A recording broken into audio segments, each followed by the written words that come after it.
찾으셨으면 예레미야 2장 13절을 한 목소리로 읽겠습니다. 시작. 내 백성이 두 가지 악을 행하였으니 곧 그들이 생수의 샘인 나를 버렸고 또 자기들을 위해 물 저장고들 즉 물을 가두지 못할 터진 저장고들을 팠느니라. 아멘. 잠시 기도하겠습니다. 하나님 아버지, 이 모임을 하나님께서 복을 주셔서 하나님께서 의도하신 하나님의 메시지가 우리 모두에게 들려질 수 있도록 도와주옵소서. 오늘 하루 또 수고하신 그 몸을 이끄시고 그러나 이 모임을 사모하시고 하나님의 말씀을 사랑하여서 이 자리에 모이신 모든 분들 인하여 감사드립니다. 이 그 모임의 노력과 시간이 헛된 시간이 되지 않을 수 있도록 주 성령님께서 저와 여기 모든 분들에게 하나님의 말씀에 집중을 하고 귀를 기울일 수 있는 그런 영을 허락하여 주옵소서. 예수님의 이름으로 기도했습니다. 아멘.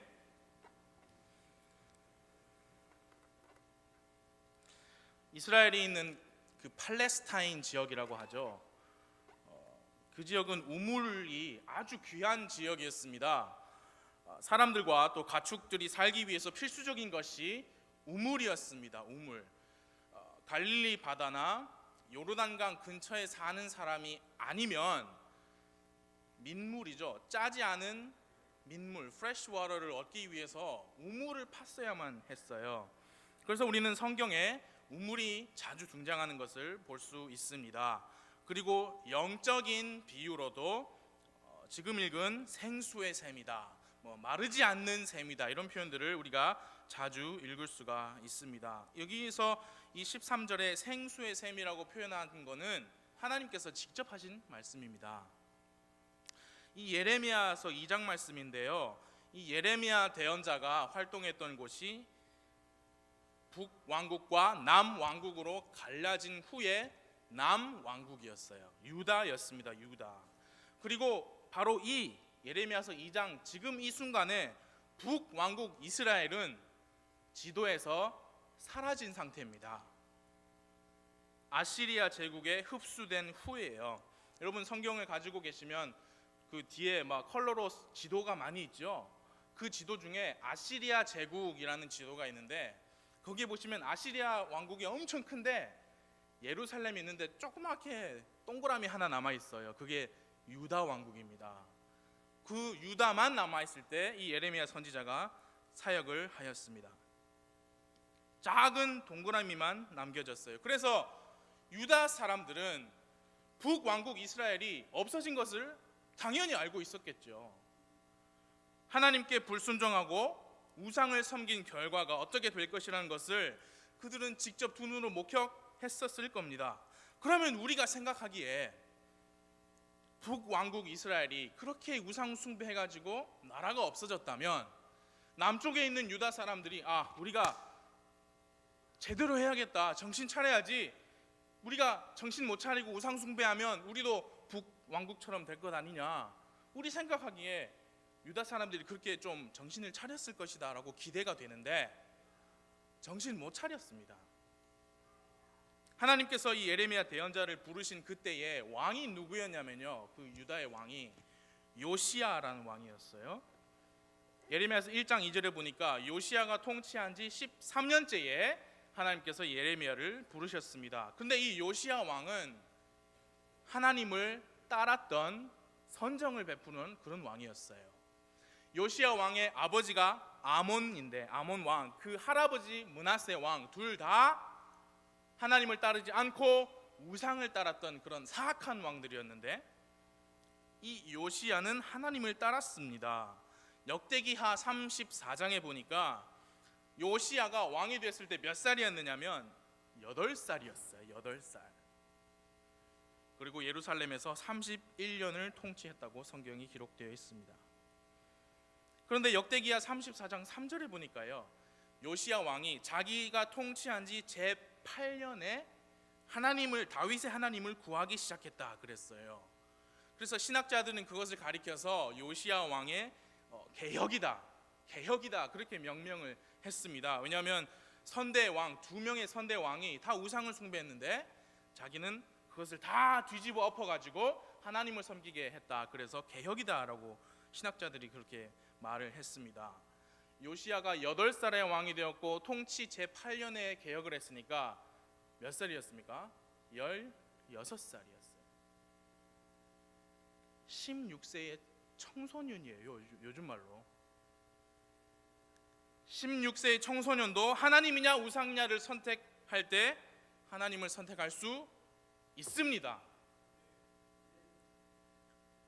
요시야는 왕으로서 한 나라 전체를 뒤집어 엎었어요. 그래서 우상들을 몰아내고 나라를 정결하게 했습니다. 16살이에요. 그리고 역대하 34장 8절에 보니까 통치한 지 18년 후에 나이가 그러면 26살이죠.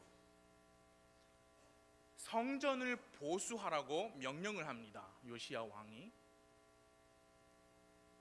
그런데 그 성전을 보수하는 도중에 그때 당시 대제사장 힐기야라는 대제사장이 공사하는 성전 바닥 밑에서 뭘 발견하냐면 하나님의 율법책을 발견해요.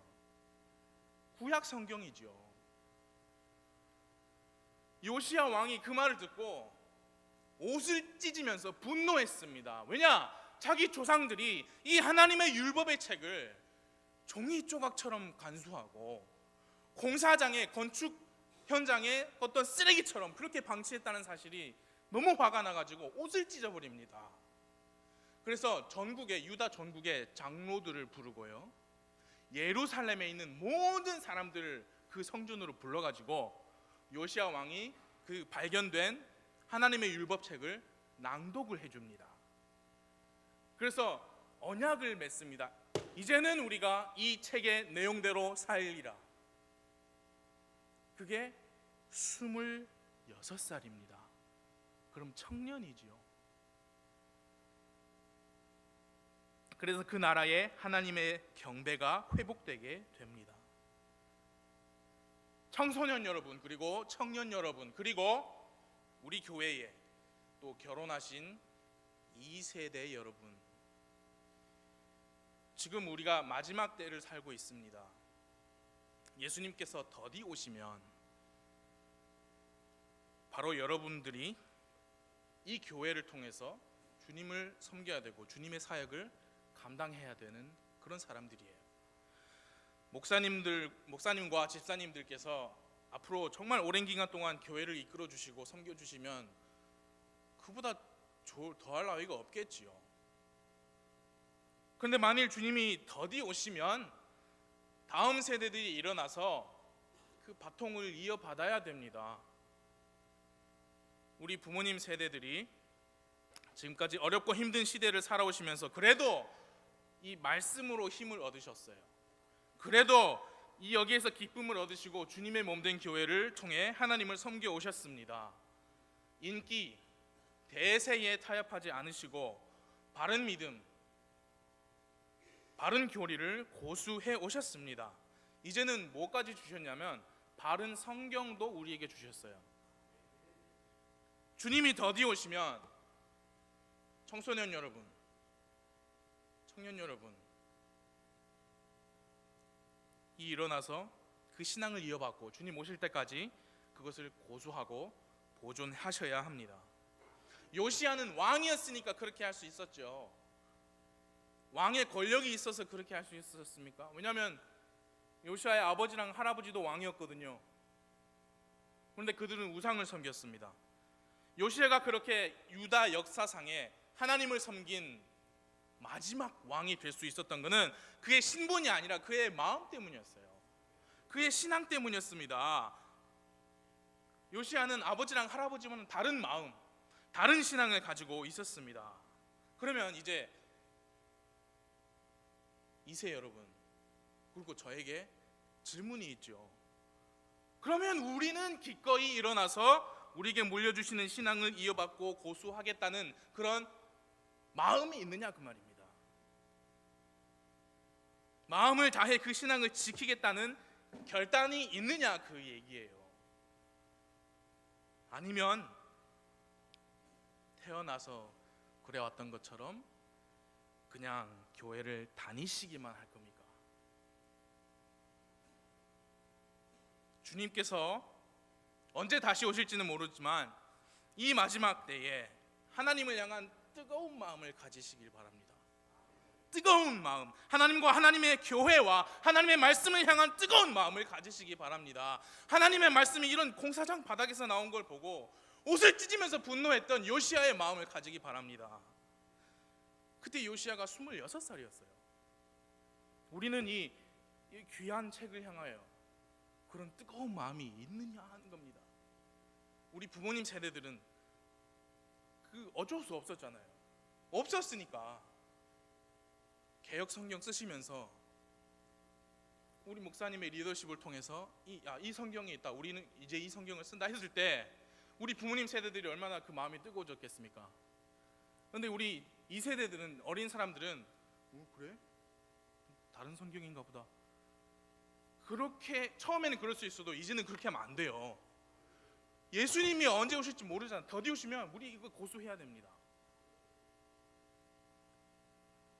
하나님께서 예레미야 대언자를 부르셨을 때 예레미야도 나이가 그리 많지 않았어요. 예레미야 1장 6절에 보니까 하나님이 예레미야를 부르셨어요. 예레미야가 대답을 하는데 그때 내가 이르되 주 하나님이여 보소서, 나는 아이라 말을 할 수 없나이다. 그러니까 하나님께서 1장 7절에서 보니까 그러나 주께서 내게 이르시되 나는 아이니이다 하지 말고 내가 너를 보내어 말하게 할 모든 자에게 너는 가며 내가 내게 무엇을 명령하든지 너는 말할지니라. 하나님이 함께 하시면 나이는 상관없어요.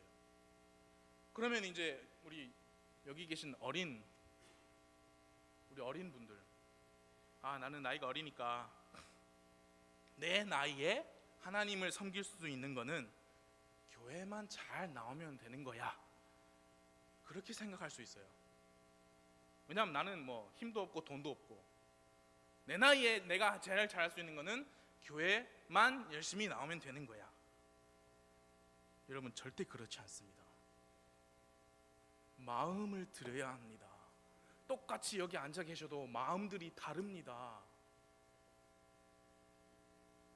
교회 오는 이유가 다릅니다. 어린이 여러분, 청소년 여러분, 청년 여러분, 마음을 먼저 들이십시오. 교회만 잘 다녀서 되는 게 아닙니다. 하나님을 추구하십시오. 하나님의 교회, 하나님 말씀을 추구하십시오. 어리니까 나는 그런 거 어려운 말인데요, 나는 몰라요. 핑계가 안 돼요. 여러분의 마음이 원하는 거 여러분이 추구하게 돼 있습니다. 백화점에 가보세요. 마음이 원하는 걸 추구하게 되죠. 똑같아요. 마음이 문제인 겁니다. 마음을 먼저 들이시면 그때부터는 뭐가 되느냐? 하나님의 인도하심, 하나님의 통제를 받게 돼요. 하나님의 인도하심, 하나님께서 함께 하시면 나이는 상관이 없습니다.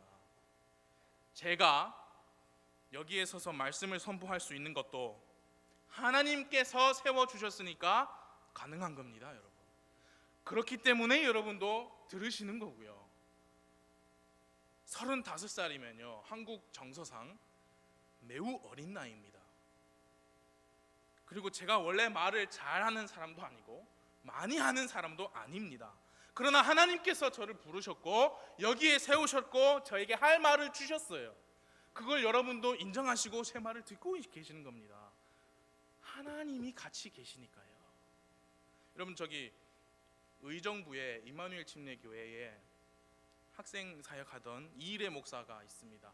그 목사는 저보다 6살이나 더 아래예요. 그런데 주님의 강력하신 인도하심에 지금 두 손 두 발 다 들고 항복했어요. 교회를 개척한대요. 이제 사람들이 생각은 너무 어리다. 하나님이 함께 하시면 할 수 있는 거예요. 어린 예레미야가 처음 하나님의 말씀을 받아 대언한 그 장이 2장입니다. 여기 저는 몰라서 좀 찾아보니까 그 신학자들이 말하기를 예레미야가 이때 한 20세, 20살 정도 됐을 것이다, 그런 사람도 있어요. 저는 확실히는 모르겠습니다. 그런데 2장을 읽어보면 처음 대언하는 것부터 정말 강하고 담대하게 주님의 말씀을 대언했습니다. 하나님을 떠나 우상을 섬기는 첫째 예루살렘, 그리고 이스라엘을 향한 책망의 말씀이었어요. 그리고 오늘 함께 읽으신 2장 13절을 보니까 주님이 뭐라고 말씀하셨냐면 이스라엘 백성이 두 가지 악을 행하였다, 그렇게 말씀합니다. 그 첫 번째 악이 뭐냐? 생수의 샘인 하나님을 버린 거예요. 2장 13절에 곧 그들이 생수의 샘인 나를 버렸고, 이스라엘 백성에게 하나님은 영적인 생수의 샘이었지만 여러분 아시잖아요. 실제로 하나님은 그 백성에게 물을 주셨잖아요. 이집트에서 나와서 광야에서 있을 때, 물이 없을 때 하나님께서 실제로 마실 물을 주신 그런 경험적으로도 그들에게 하나님은 누구이시냐? 생수의 샘이었는데, 그리고 가나안 땅에 들어가게 하시고 그들이 농사짓지 않은 것을 먹게 하신 그 생수의 샘이신 하나님을 버렸다는 겁니다. 2장 8절에 보니까 영적인 지도자들도 버렸어요. 제사장들은 주께서 어디 계시냐, 그러니까 주님을 찾아야 되는데 하지 아니하고, 법을 다루는 자들은 나를 알지 못하며 목양자들도 내게 범법하고 대언자들은 바알을 힘입어 대언하며 유익을 주지 못하는 것들을 따라 걸었느니라. 그리고 그게 한 세대만 그렇게 한 것도 아니었어요. 여러분 성경 읽어보시면 북왕국 이스라엘은 모든 왕들이 다 사악했어요. 그렇죠? 남왕국 유다 왕들은 반은 하나님 섬기고 반은 우상을 섬겼어요. 그러니까 세대가 바뀌어도 계속 우상을 숭배한 겁니다. 그래서 2장 9절에 그러므로 내가 여전히 너희와 변론하고 너희 자녀들의 자녀들과 변론하리라. 그래서 그리고 또 2장 10절 11절에 보니까 뭐라고 말씀하시냐면 저 다른 민족들 보아라. 저들은 자기들이 섬기는 신이 참 신도 아닌데 그럼에도 불구하고 저들도 신을 안 바꾼다. 너희는 왜 너희 하나님을 바꿔버리느냐, 그 말씀하시는 겁니다. 10절 기띔의 섬들을 지나가서 보고 게달에 사람을 보내어 부지런히 살펴서 이런 일이 있는지 알아보라. 어떤 민족이 자기들의 신들을 바꾸었느냐. 물론 그것들은 전혀 신이 아니니라. 그러나 내 백성은 자기들의 영광을 유익을 주지 못하는 것과 바꾸었도다. 이스라엘 백성이 행한 악이 생수의 샘인 하나님을 버려버린 겁니다. 바꾸어버린 겁니다. 여러분 우리에게도 생수의 샘이 있습니다. 이스라엘 백성에게 하나님께서 생수의 샘이셨던 것처럼 신약 성경을 읽어보니까 우리에게도 생수가 있어요. 여러분 잘 아시잖아요. 요한복음 4장에 사마리아 우물가의 여인 아시죠? 그 이야기를 읽어보면 예수님께서 주시는 영존하는 생명, 구원의 생명이 솟아나는 물이다. 그리고 요한복음 7장에 보면 함께 찾아보겠습니다. 7장 요한복음 7장 37절부터 39절입니다.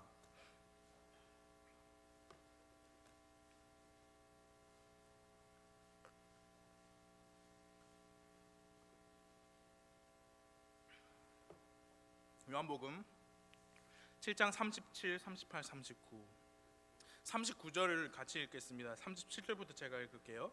마지막 날 곧 명절의 그 큰 날에 예수님께서 서서 외쳐 이르시되 누구든지 목마르거든 내게로 와서 마시라. 나를 믿는 자는 성경 기록이 말한 것 같이 그에 배에서 생수의 강들이 흘러나오리라 하시니라. 39절 시작. 그러나 이것은 그분께서 자기를 믿는 자들이 받을 성령을 가리켜 말씀하신 것이더라. 예수님께서 아직 영광을 받지 아니하셨으므로 아직 성령님께서 주어지지 아니하였더라. 우리에게 생수는 영원한 생명, 그리고 구원받는 자 안에 거하시는 성령님이라는 것을 성경 기록을 통해 알 수 있습니다. 그런데 예레미야에서 하나님께서 말씀하셨잖아요. 생수의 샘인 나를 버렸다. 그런데 우리는 우리가 받은 구원을 버릴 수도 없고 누군가가 우리에게서 빼앗을 수도 없죠. 그리고 우리 안에 내주하시는 성령님도 우리가 밖으로 내쫓을 수 없습니다. 그래서 우리는 이스라엘 백성처럼 우리에게 주어진 이 생수의 샘을 버릴 수는 없어요. 그러나 잘 들어주십시오. 우리는 신약교회 성도는 구원의 기쁨과 감사가 없이 살 수 있습니다. 그리고 우리 안에 성령님이 계시잖아요. 그런데 성경의 표현이 뭐냐면 성령을 근심하게 하지 말라 했거든요. 그 말은 우리가 성령님을 근심하게끔 만들면서 살 수 있다는 겁니다. 성령을 소멸치 말라 했거든요. 그러면 우리가 성령님을 소멸하면서 살 수 있다 그 말이에요. 없애는 게 아니에요. 그분께 우리의 삶을 내어드리지 않고, 아까 뭐라 했습니까? 성령님은 배에서 흘러나는 생수의 강이라 그랬지요. 그러면 그 강물이 흘러나와야 되는데 우리가 그 물길을 다 막고 살 수 있다는 거예요. 성령님께서 계시기는 하지만 그분께 구하지도 않고, 그래서 그분이 우리 발걸음을 인도하시지 못하는 그런 육신적인 그리스도인이 될 수 있다는 겁니다. 그런 안타깝고 불경스러운 일들이 마지막 때를 사는 우리 주위에 많이 일어나고 있잖아요. 구원받았다는 그리스도인들인데 구원의 감격은 잊은 지 오래이고 감도 없고 찬양도 없고 그런 메마른 생활을 하는 것은 뭐냐? 하나님을 버리고 하나님께서 행하신 선하신 행적들을 잊어버렸다는 그런 의미입니다. 우리 중에 그런 분들이 없기를 바랍니다. 부산 성서친들교회는 맨날 구원만 얘기해가지고 별로야. 여러분, 구원 얘기가 별로라고 생각되는 그 자체가 바로 그분이 육신적인 그리스도인 거예요. 구원 없이 생명이 있습니까? 여러분, 서점에 가보십시오. 저 어젠가 그젠가 서점 그 교보문고 큰 서점에 갔습니다. 책이 정말 많습니다. 기독교에 관한 책도 정말 많습니다.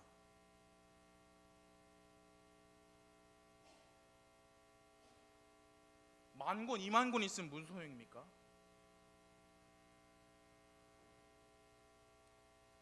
믿음은 들음에서 오고 들음은 하나님의 말씀에서 납니다. 구원 얘기 없이 뭐 기독교 뭐 교회 성장이 어쨌느니 심리학이 어쨌느니 무슨 소용입니까?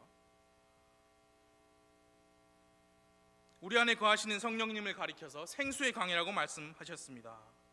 그 강물이 시원하게 흘러가도록 우리가 내어드린다, 양보한다 그렇게 표현해요. 미국 사람들은 일드, 양보한다. 내가 가는 게 아니고 성령님 가십시오, 저는 따라가겠습니다, 그렇게 해야 되는데 그 강물을 길 다 막고 있는 거 육신적인 그리스도인입니다.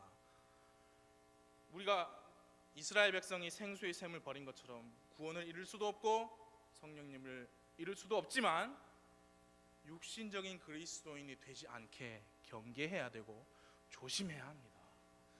항상 자신을 돌아봐야 돼요.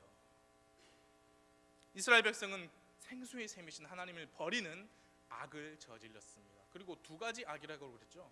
두 번째 악은 뭐냐면 13절에 보니까 물 저장고들, 즉 물을 가두지 못할 터진 저장고들을 팠다. 예레미야 2장 13절이 그렇게 말씀했습니다. 왜 그럼 물 저장고를 파게 되었을까요? 그들이 버린 게 뭡니까? 생수가 펑펑 터져 나오는 샘이에요. 거기서 나오는 물 마시면서 살면 되는데 그걸 버렸잖아요. 그러니까 샘은 없는 거예요. 그러니까 있는 물이라도 담아두고 살아야 되잖아요 이제. 그래서 물 저장고를 파는 겁니다. 하나님 대신에 그들이 팠던 물 저장고는 바로 바알이라는 우상이었습니다. 그리고 하나님의 대언자 대신 바알을 힘입어 태어난 거짓 대언자들의 말에 귀를 기울이고, 성경 그것을 뭐라 했냐면 유익을 주지 못하는 것들을 따라 걸었다, 그렇게 말씀했습니다. 여러분, 하나님보다 더 위에 있는 것은 바로 그게 우상이에요. 그리고 우상은 손으로 빚어 만든 형상뿐만 아닙니다. 나에게 하나님보다 더 소중하고 더 중요하다고 생각되는 건 다 우상입니다. 하나님의 말씀보다 더 중요한 건 다 우상이에요. 우리 침례교인의 믿음의 특성 첫 번째가 뭡니까? 성경을 유일한 권위, 우리의 최종 권위로 받아들인다 아닙니까? 이거보다 더 위에 있으면 우상이에요. 성경 말씀에 예를 들어서 시편 101편 3절에 내가 사악한 것을 내 눈앞에 두지 아니하리이다 했거든요. 사악한 게 많죠. 근데 성경에서 사악한 게 뭐냐 몇 개 찾아보니까 소돔과 고모라 사람들을 사악하다 했어요. 그 모든 성적인 죄죠. 동성애 포함해서. 그런 거 사악한 거예요. 그런 것을 내 눈앞에 두지 않겠다. 그게 하나님의 말씀이거든요. 다른 사람의 아내를 취하는 것을 사악하다고 했습니다. 그게 뭐냐? 불륜이죠. 불륜. 해, 달, 별들, 다른 신들을 섬기는 것을 사악하다고 성경이 그랬습니다. 우상숭배죠. 그리고 벌거벗음을 드러내는 것을 사악하다 했습니다. 그게 뭐냐? 선정적인 거죠. 여러분, 그 아이돌이라는 그런 아이돌 그룹, 특히 여자아이들이 나오는 그런 거 거의 발라죠. 발라. 영화나 드라마에서 신체 살결이 드러나는 거, 벌거벗음을 드러내는 게 사악하다 그랬거든요. 그러면 시편 말씀에 내가 내 눈앞에 사악한 것들을 두지 않겠다, 그게 하나님 말씀이에요. 그럼 여러분 그런 것들을 안 보고 10분 이상 TV 보실 수 있겠습니까? 치킨을 팔아도 예쁜 여자가 나와서 이렇게 가슴 다 파인 옷 입고 광고를 해요. 그게 세상이에요. 한번 실험해 보십시오. 내가 이런 거 안 보고 내가 10분 이상 TV를 볼 수 있는가? 욕하는 거 안 나오고 불륜 코드의 드라마를 아무 거리낌 없이 시청하는 것은 그 말씀을 저버리는 거예요. 사악한 것은 내 눈앞에 두지 않겠다. 그러면 하나님 말씀보다 내가 그게 재밌고 좋아하니까 그걸 하는 거잖아요. 하나님 말씀보다 더 위에 있는 게 뭐라고요? 우상 숭배예요. 아이돌 걸그룹들 나와가지고 춤추는 것을 아무 거리낌 없이 보고 그걸 좋아하고 있고 내 눈앞에 사악한 것을 둔 거예요. 그럼 그 말씀보다 내가 좋아하는 게 더 중요하게 되는 겁니다. 그럼 그 우상 숭배예요. 하나님 말씀을 선택하지 않고 내 마음대로 선택하는 게 우상 숭배예요. 요시야 왕이 16살 때 하나님을 선택했습니다. 16살 청소년들, 10대 청소년들, 아이돌 가수 노래 끊으세요. 버리세요. 똑같아요. 구원받으신 분들 중에, 우리 교회 만약에 구원받으신 분들 중에 술과 담배 아직까지 가지고 계신 분이 있으면 여러분 똑같이 고민하실 겁니다. 끊으세요. 기도로 성령님의 힘으로 끊으세요. 여러분 K-팝 끊으세요. 사악한 겁니다. 끊으세요. TV 틀면 나오는데요. TV 버리세요. 그럼 파세요.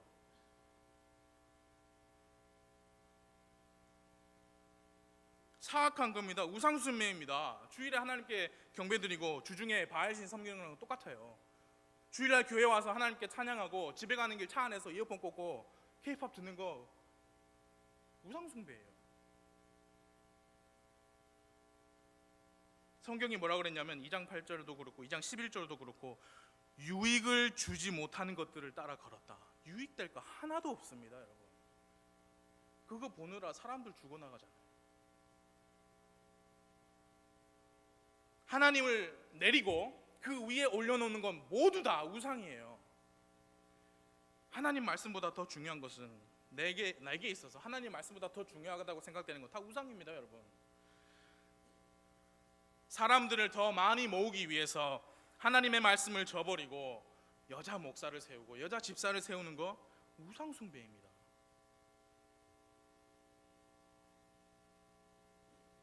전도와 구령하는 것을 명분으로 삼고 하나님 말씀대로 하지 않는 것도 우상 숭배입니다. 무슨 이야기인지 제가 얘기를 하나 해드릴게요. 제가 잘 알고 있는 미국의 독립침례교회가 있어요. 그런데 얼마 전부터 그 교회가 있는데 그 교회에서 한 30분, 40분, 1시간 떨어진 이런 주변 도시에 교회를 세우는 거예요. 사람들을 이렇게 교인들이 가서 전도를 해가지고 예배당도 예배할 곳도 건물 얻어가지고 교회를 세우는 거예요.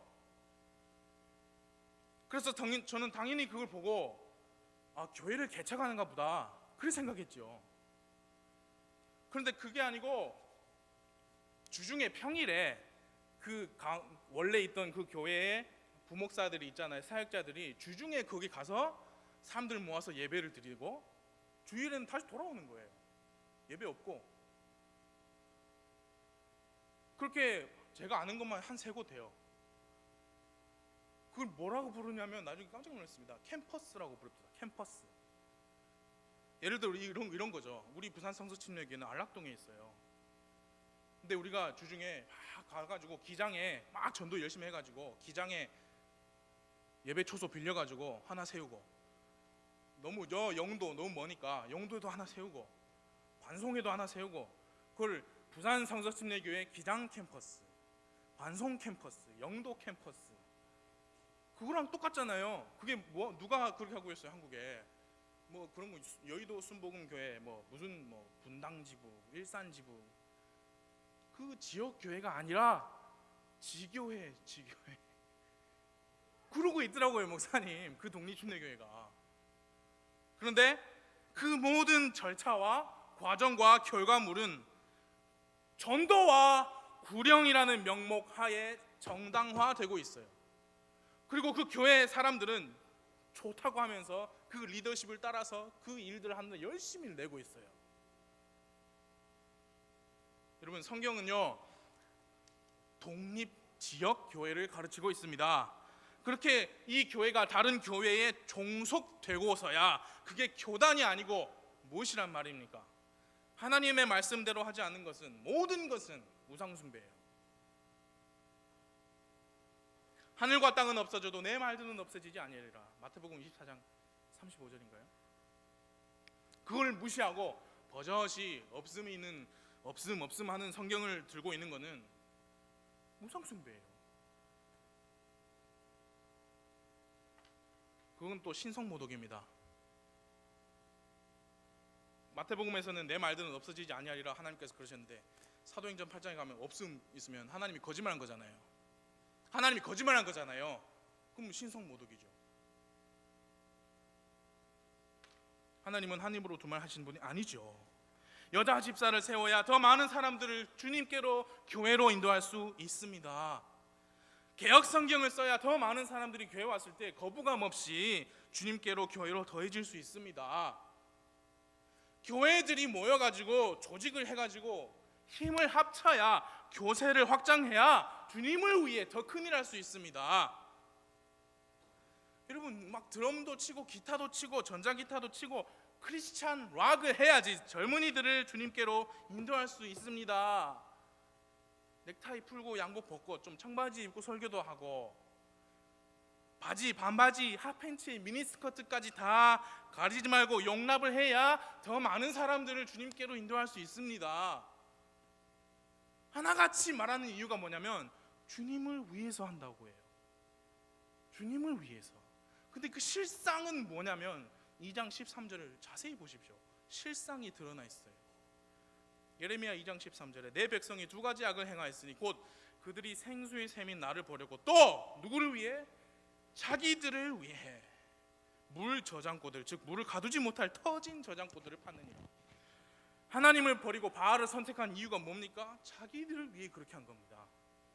무슨 쾌락이 있었나 보죠. 하나님을 위한 게 아니라 자기 자신을 위해 그렇게 한 거예요. 여자 집사도, 개역 성경도, 교단화되는 문제도, 스탠다드를 내려놓는 것도 다 하나님을 위해서가 아니라 자기 자신들을 위해서 하는 겁니다. 여러분, 제가 공부한 신학교회는 미국에서도 보수적이기로 유명한 근본주의 독립침례교회 신학교회입니다. 제가 거기 다닐 때 한국에서 순복음 계통의 큰 사이즈 있는 교회에서 학생들을 몇 명을 보냈어요. 6명, 7명 그래 보냈어요.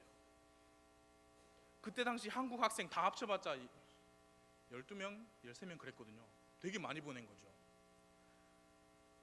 저희 학교에서 당연히 그 크리스찬 락 같은 거 음악 있잖아요. 막 북치고 장구치고 난리 하는 거, 당연히 그거를 강하게 경계하라고 가르쳤습니다. 그래서 저랑 그때 같이 공부하던 그 이일의 목사, 의정부에는 이일의 목사하고 그 순복음 교회에서 오신 한 형제님하고 셋이 그 음악에 관해서 대화를 하게 됐습니다.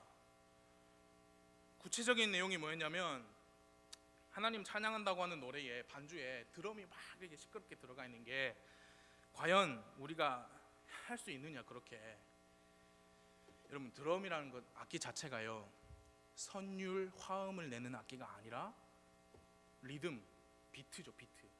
그래서 그 반주자가 조금만 이상하게 해도 뭐를 자극하냐면 우리 몸을 자극해요.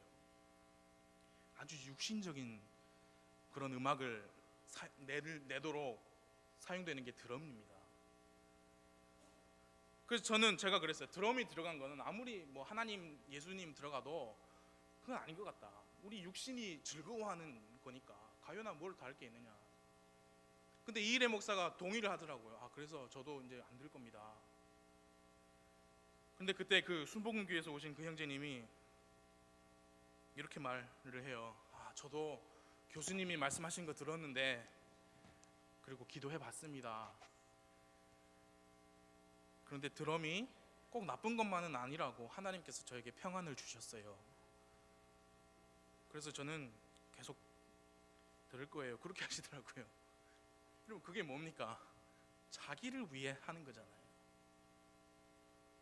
더 이상 그것에 대해서 뭐라고 말 안 했어요. 하나님께 기도하고 하나님 자기한테 평안 주셨다고 하는데 뭐라고 해요, 제가.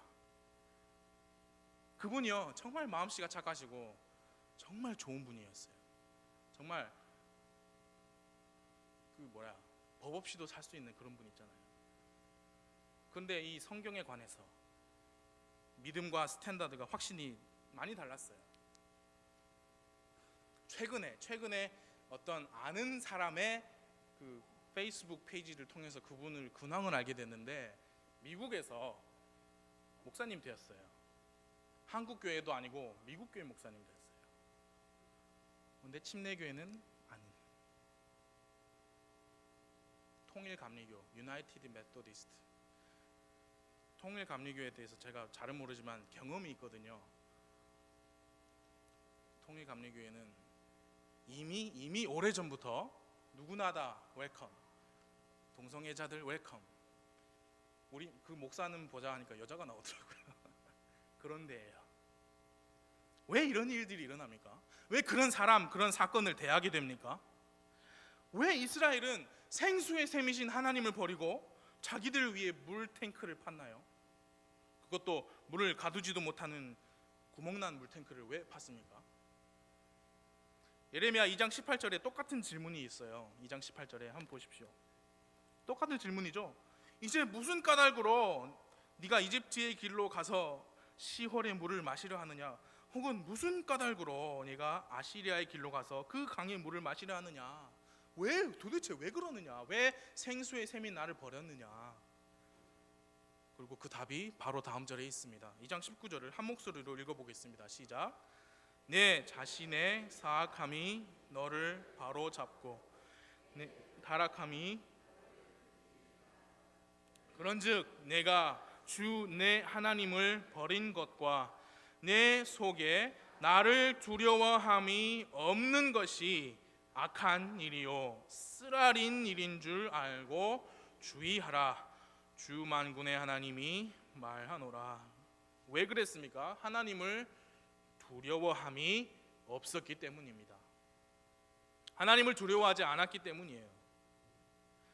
사랑하는 성도님 여러분, 우리는 하나님 두려워해야 됩니다. 하나님의 말씀은 폼으로 주신 게 아닙니다. 이 책 우리한테 그냥 무슨 폼이냐? 킹 제임스 바이블 이렇게 폼 잡으라고 주신 거 아니에요. 읽고 묵상하고 그대로 믿고 그대로 살으라고 주신 거죠. 그렇게 하지 않는 이유는 하나님을 두려워함이 없기 때문이에요. Praise and Worship 팀, 경배와 찬양 팀이요, CCM이요, 그 고장난 물탱크예요. 그걸 시작한 사람들이 그렇게 고백했어요. 아, 별로다, 효과 없다. 청년들 모으는데 별로 효과 없다. 개혁 성경이요, 교단이요, 그거 다 고장난 물탱크입니다. 청바지 입고 설교하는 거요, 미니스커트, 핫팬츠 다 용납하고, 그거 다 고장난 물탱크예요. 신성 모독이고 우상숭배이고 하나님을 조롱하는 겁니다. 왜냐? 하나님을 두려워함이 없기 때문이에요. 그래서 청소년 여러분 어떻게 할래요? K-팝 계속 들을래요? 아니면 버릴래요? 하나님을 두려워하기 바래요. 그리고 여러분의 마음을 하나님께 드리길 바랍니다. 하나님의 말씀과 그분의 인도하심에 따라 살기를 바랍니다. 그러면 여러분 중에 요시야 왕이 나올 수 있어요. 예레미야 나올 수 있습니다.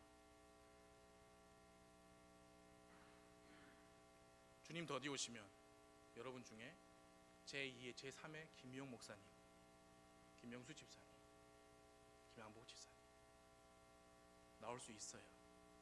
여러분의 마음을 하나님께 드리시고 하나님을 두려워하십시오. 사랑하는 성도님 여러분, 구원의 기쁨 잃지 마시기 바랍니다. 그거 잃으면요 어렵습니다. 어려워요. 우리는 술도 안 하고 아무것도 안 하잖아요. 클럽도 안 가요. 구원의 기쁨이 다 그런 거보다 영원한 기쁨이잖아요. 구원의 감격과 감사가 넘치는 삶을 살기를 바랍니다. 우리 안에 내주하시는 성령님의 음성에 예민하게 반응하는 그런 좀 센스, 여러분 뭐 센스 있네 없네 말하잖아요. 센스가 감각입니다. 센시티브, 예민한 그런 센스를 가지시기 바래요. 그분이 뭐냐? 우리 안에서 넘치는 생수의 강이십니다. 우리는 우리 자신을 위해서 하나님의 말씀을 저버리고 물탱크를 만들지 맙시다. 여기 하나님께서 직접 말씀하셨어요. 어차피 물을 가둘 수도 없어요. 그리고 물을 가두어 봤자 고인 물은 썩는 물입니다. 우리 교회는 처음부터 근본주의 독립침례교회로 세워졌어요. 그리고 저희 교회에서 40년을 넘게 사역해 오신 목사님은 저희 교회가 그것에서 변질되지 않고 근본주의 독립침례교회로 남을 수 있도록 해 오셨습니다. 그리고 그간에 목사님과 같이 그 길을 시작하신 많은 다른 분들이 물탱크를 파셨어요. 많은 분들이 그렇게 하셨지만 저희 목사님 그렇게 하지 않으셨잖아요. 그로 인한 대가를 기꺼이 지불하시면서 그렇게 하셨잖아요. 그럼 이제 저도, 여러분도, 특별히 다음 세대들도 물탱크를 팔 생각하면 안 돼요. 2장 11절 마지막 줄에 그러나 내 백성은 자기들의 영광을 유익을 주지 못하는 것과 바꾸었다 했죠. 저와 여러분 이제 와서 우리 근본주의 그만합시다. 좀 편한 옷 좀 입고 교회 와봅시다. 진짜 교회에서 이 락앤롤 콘서트도 좀 해보고 청바지 입고 설교도 좀 해봅시다 라고 하는 것은요, 그게 뭐냐, 그 제자들 이래로 순수한 신앙을 지키셨던 그 제침례 성도들의 그 신앙, 우리에게까지 이어진 신앙, 그 영광을 바꿔버리는 거예요. 뭐랑? 유익을 주지 못하는 걸. 그렇게 뭐 한다고 해서 목사님 타협해서 교회 부흥했어요? 차라리 했었으면, 그렇죠? 안 했어요. 그래서 성경을 다시 증명하고 있어요. 우리 그러면 안 됩니다. 어차피 물을 가둘 수도 없습니다. 자기의 이건 영광스러운 신앙입니다. 우리 선배님들이 이것을 지키려고 목숨까지 내놓은 이 신앙입니다. 그러면 안 됩니다. 이거를 버리고 다른 걸 어떻게 해보려고 땅을 파는 건 안 됩니다. 우리는 하나님을 두려워해야 합니다. 우상숭배를 떨치고 하나님 말씀보다 내가 더 좋아하는 거 다 버리고 하나님을 두려워하길 바랍니다. 그래서 하나님을 두려워하는 마음으로 계속 이렇게 처음 우리 교회가 세워진 그 신앙, 그 모습을 앞으로도 계속 유지해 가기를 바랍니다. 기도하겠습니다.